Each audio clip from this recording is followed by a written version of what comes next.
National Weather Service in Grand Rapids has issued a tornado warning for northeastern Ingham County in south central Michigan until 10 p.m. Eastern Daylight Time.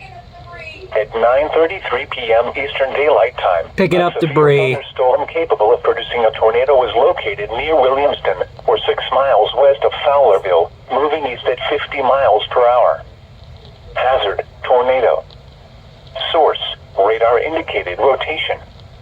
Impact: flying debris will be dangerous to those caught without shelter. Mobile homes will be damaged or destroyed. Damage to roofs, windows, and vehicles will occur.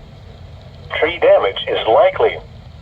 This tornadic thunderstorm will remain over mainly rural areas of northeastern Ingham County, including the following locations: Webberville. Take cover now. Oh, that's where Miss Frinkle Move to a lives, basement or my an teacher. interior room on the lowest floor of a sturdy building. Avoid windows.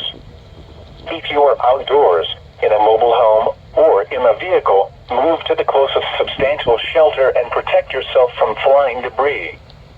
Heavy rainfall may hide this tornado.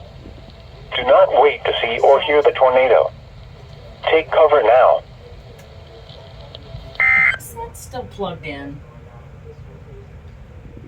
Ricky, Yeah, it is.